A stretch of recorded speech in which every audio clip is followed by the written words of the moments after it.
পরিবেশ রক্ষায় অসামান্য অবদানের স্বীকৃতি, দেশের 5 পরিবেশবিদকে পরিবেশ রত্ন সম্মান 2026 প্রদান।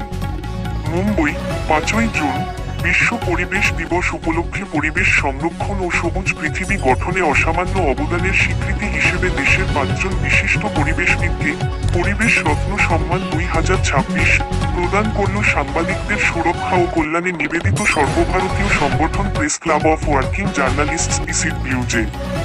সংগঠনের জাতীয় সভাপতি সাইয়েদ খালিদ কায়েসের দূরদর্শী উদ্যোগ, জাতীয় সংগঠন মহাসচিব শশী দীপ মুম্বই এর অক্লান্ত প্রচেষ্টা এবং পশ্চিমবঙ্গ রাজ্য সভাপতি ও অর্গানাইজেশন সেক্রেটারি শাশ্বতী দাসের সক্রিয় সহযোগিতায় এই মর্যাদাপূর্ণ সম্মাননা প্রদান করা হয়।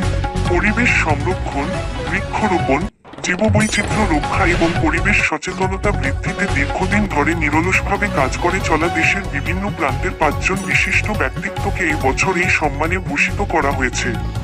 সম্মানপ্রাপ্তদের মধ্যে রয়েছেন রাজস্থানের নাগৌরের বিশিষ্ট সমাজসেবী ও পরিবেশকর্মী ললিত কুমার আচার্য, ছত্তিশগড়ের রায়পুরের অমিতাভ দুবে, যিনি গ্রিন আর্মি ছত্তিশগড় এর প্রতিষ্ঠাতা হিসেবে পরিচিত।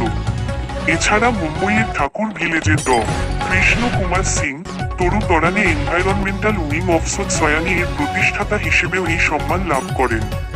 পশ্চিমবঙ্গের কলকাতার বিশিষ্ট পরিবেশকর্মী Tanima Das, Open Air Initiative এর প্রতিষ্ঠাতা হিসেবে পরিবেশ সংরক্ষণে তার উল্লেখযোগ্য অবদানের জন্য পরিবেশ রত্ন সম্মান 2026 এ সম্মানিত হন। পাশাপাশি মধ্যপ্রদেশের রাজধানী ভোপালের সুপরিচিত আইনজীবী ও পরিবেশপ্রেমী অ্যাডভোকেট কপিল মিহরাকেও এই সম্মানে ভূষিত করা হয়। সংগঠনের পক্ষ থেকে জানানো হয়েছে, পরিবেশ রক্ষার লড়াইয়ে যারা নীরবে কিন্তু নিষ্ঠার সঙ্গে সমাজকে এগিয়ে নিয়ে চলেছেন, তাদের কাজকে জাতীয় স্তরে স্বীকৃতি দেওয়াই এই সম্মাননার মূল উদ্দেশ্য।